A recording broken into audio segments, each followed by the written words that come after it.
Today, I'm going to unbox and take a look at a Gest of Robin Hood, a game designed by Frederick Serval, or Fred Serval, published by GMT Games, which was kind enough to send me this for me to take a look at. Now, what is this? This is very interesting here. We've got like a little encampment here in the woods. The theme is going to be Robin Hood. What are we looking at here? I've heard a little bit about this game, but not a whole lot, so I was kind of surprised to see it in, well, not my mailbox, but on my doorstep. But let's read here and see what we're going to be getting into here. The year is 1192. Richard I, the Lionheart, is held captive by Duke Leopold of Austria, interrupting his return from the Crusades. Meanwhile, the king's brother, Prince John, rules England as his regent, raising taxes and passing laws in favor of loyal members of the nobility and clergy. Sir Robin Hood of Locksley, a young and courageous, let's pull this up so I can read it right. A young and courageous noble has recently returned from the Third Crusade to see his family dispossessed of its wealth by the corrupt Sheriff of Nottingham. He decides to revolt against what he perceives an illegitimate authority and takes to the forest, where he finds unlikely allies, rogue yeomen, poachers, and other bandits. Perhaps this sounds familiar. This is not your childhood tale of Robin Hood. Inspired by the grit and guile depicted in traditional folktale, A Gest of Robin Hood is a board game that presents a complex figure, a social bandit leading an insurrection against the Sheriff of Nottingham. Here, Robin Hood isn't just an outlaw. He is a guerrilla fighter struggling for justice in medieval England that is on the cusp of becoming a modern-day state. In this game, two players assume the asymmetrical roles of Robin Hood and the Sheriff, leverage event cards and unique action menus in pursuit of competing visions for the future of Nottinghamshire, justice for the common folk, or order imposed from above. In Gest of Robin Hood, history and strategy intertwine, inviting you to immerse yourself in a contest of wit and will. How will you shape the legacy of Robin Hood? Will you champion the oppressed as a legendary outlaw, or will you maintain the status quo as the nefarious sheriff? Right there. There's an example of the board, cards, and some of the counters or chits that you might have in there. Complexity is kind of on the lower side of medium with low solitaire. This is generally just a two-player game. 45 to 90 minutes. This is part of the Irregular Conflicts Series. This is volume 2. I'm not as familiar with this series. I have to go look and do some research and figure out what was volume 1. I don't think I have volume 1. I don't think I've played it, or I don't think I'm familiar with it. But this is volume 2. If you are familiar with volume 1 or this series, please chime in the comments below and let us all know what you think about that. But let's get this open and see what we have inside here. This is interesting. This is again, if you've followed my channel or looked at my banner photo or image and description, you know that I'm all about looking at things from a different perspective. This is a very famous tale, almost a fairy tale of sort, legendary, epic, and it's been cartoons and movies portraying this, and now we have a game that takes it, and there's been other games that have portrayed it as well, but this one looks like it's taking a little bit more of a military or irregular conflict approach to that story. So here are the rules of play. So we have rules of play, we have a learn to play, we have a playbook, and then we get into the board and stuff. This is looking interesting. The more I look at this, the more I am intrigued and interested. So we have 16 pages for the rules. It looks like this possibly is a setup, or maybe the initial setup. Don't know if there's different scenarios or not, but we're putting some counters on the board here and some stuff on the tracks. Let's see what the rules look like here. As typical GMT format, dual column, full color. We're going to have some wooden bits here. This is kind of, to me, is somewhat reminiscent of coin with the cylinders, the kind of octagon or hexagon cylinders. Those look like octagon. We have some discs, and this looks like it's coming out of the Levy and Campaign series. So we're mixing all kinds of bits in this game. We've got introduction, stop. This is your first time playing. You might want to start with the separate learn to play booklet. So you're going to read the introduction, throw this away. No, put this to the side, then go to that playbook. That's one way to handle this. So this is the general rules. The learn to play is going to give you a kind of a quick start way of getting into the game. Course of play, components, here's your game board. There's some of these notes in red boxes throughout, kind of highlighting some certain areas. Here's the different forces. You have the merry men, Robin Hood, the camp, and henchmen there. Here is submissive and revolting parishes, so that's like a marker. Again, this to me feels a lot like a coin type game, and I think that if I recall correctly, which don't quote me on this one, but the Irregular Conflicts Series I think kind of grew out of some coin type elements. Oh, maybe it's the Indian game. Maybe that was the first in the regular, which I have covered it. And if I'll go back and check that. I'm not going to waste your time on that now, but I'll put a link to that. If that is part of this series, then yes, I do have some familiarity. I just haven't played. I did an unboxing, but I haven't had a chance to get that to the table yet. I need to get that. It's on my list. I'm way behind. So here's some shilling. So there's some money involved here. I'm probably buying resources and the like. Royal favor. Here's setup and sequence of play. Then we have some other notes in here too. We have design notes. We have 3 different types of notes. We have like these red box notes that are kind of talking about maybe the rules. We have these notes that are maybe explaining something, and then we have the yellow notes that have blue notes that are designer notes. So we have some different types of notes in here. Here's deeds. So when you select plots and deeds, these are certain types of deeds. Again, yeah, this to me is feeling kind of coin-like. And then you have these cards. These cards look kind of cool. They have a little bit of a medieval art and vibe to them. These are the event cards. Royal inspection, and then you have victory. So overall, I mean, I don't know how to play this game. I'd have to read into these rules a little bit more, but they don't look overly complex. I mean, we're talking really 11 pages of rules, and then we have a key term index, and then explanation maybe how you set up the decks for the game. Then you have a component manifest here, or counter scans. And then you have that setup. So, rules, 11 pages. Yeah, this is something I can probably get into relatively quickly. You also have the learn to play, which probably does a kind of a, see how that's laid out. I would imagine that is covering some of the same territory, but yet, condensing it to how you use these things. So I wonder if you can just, hopefully you can play just by looking at the rules of play, and then the how to play is kind of just walking you through it. And there's a turn, so turn 1, so maybe this is a little bit of a, not necessarily maybe a playthrough or a little bit of a walkthrough on the different, on how to play the game, which that looks like maybe what it is. So that's good. And here's a teaching guide, and then here's some poetry in there. All right.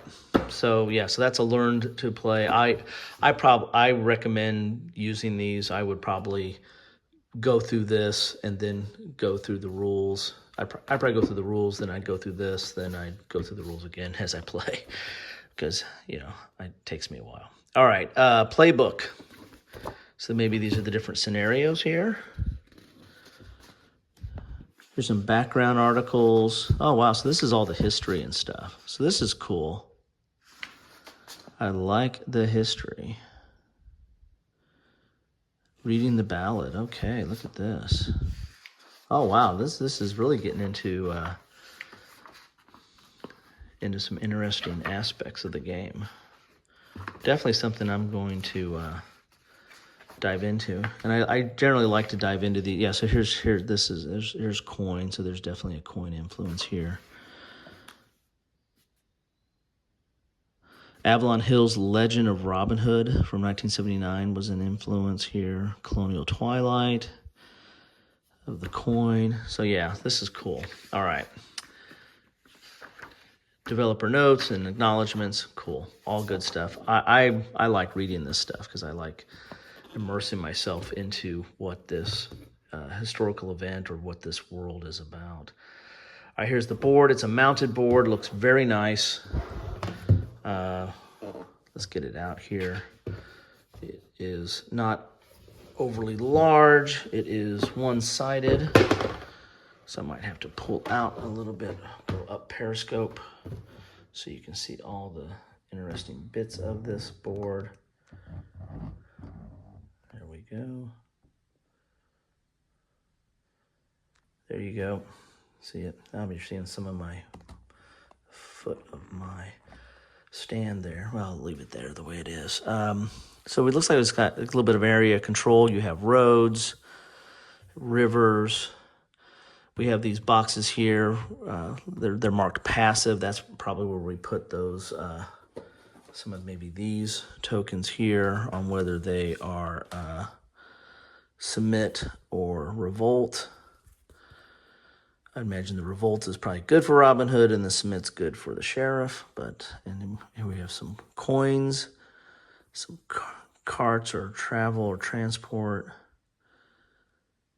Cool. So not a lot of counters. Don't know if you really need a lot of counters in this game. We have some shields here to kind of, so you can maybe have hidden information, which has your sequence of play, order and justice, rob, summary, travelers, royal inspection round. So it's got some of the key items to play the game here on your board.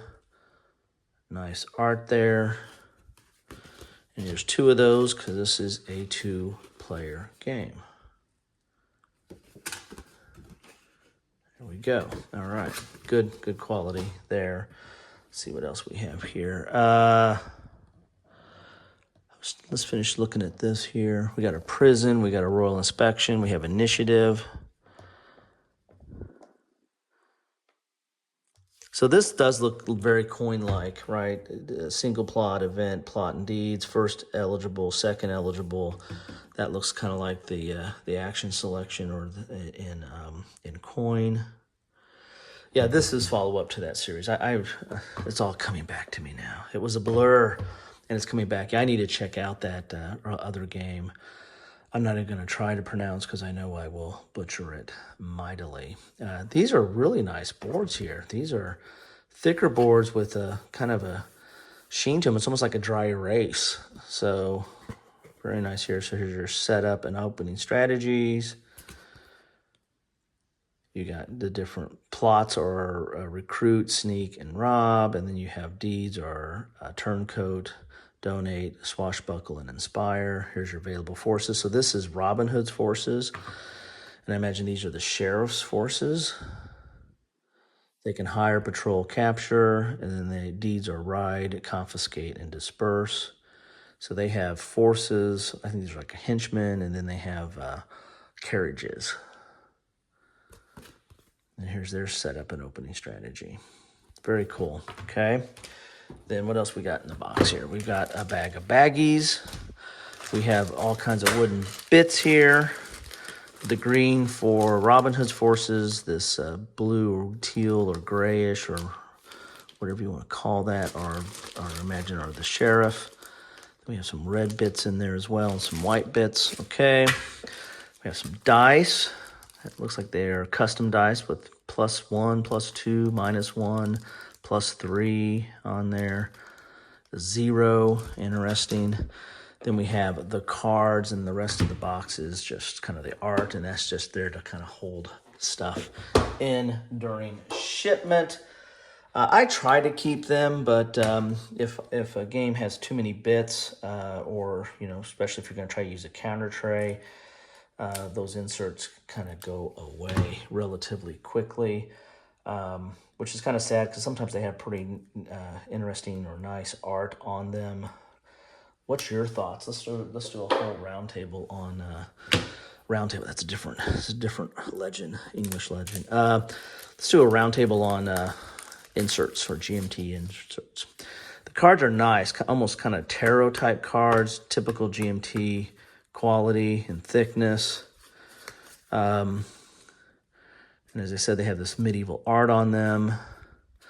You have like numbers here in a shield or heraldry possibly, and then you have a couple of different events that might be different upon who is using it. Again, I gotta read into the rules here. Cool stuff here. Nice cards. I mean, definitely gives you that King Richard's Return. Definitely gives you that medieval vibe as you're looking at this art. Now, these are different backed. These have green back. These are more of a brown back. So these are different cards here. So I wonder how that fits in. I'll have to look. Very nice, very nice. So other than the fact that I probably do have the volume 1 in this series, the fact that now I have volume 2, I'm building up a series that I need to get to the table.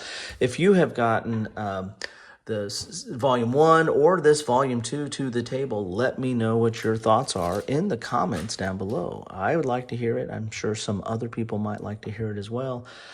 I'm liking the look of this. This is something that I heard a little bit about, but really didn't follow that much because it was not, I just don't, the Robin Hood legend is not as big on my to-do list or interest list as some other things, but now it is. It's starting to gain some traction just by looking at this game. This does look very interesting and looks like a different approach to something that we all know, right? Or most of us have probably heard about or read or saw a cartoon or saw a movie.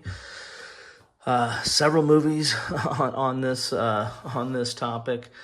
And now we've got a different kind of game, and there's been several games on this topic. Heck, I could probably do a whole Kilroy exploration on just games, movies, and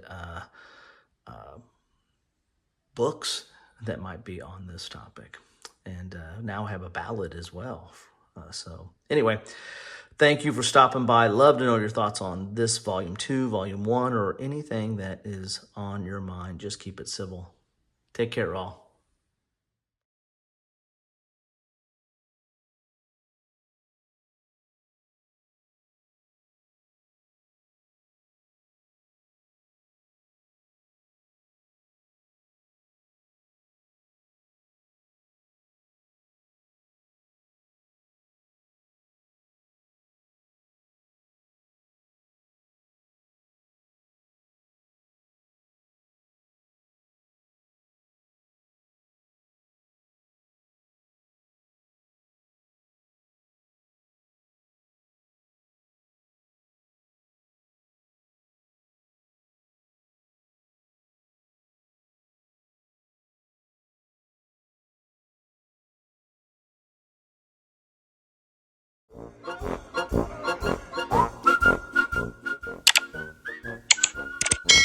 Thanks for watching.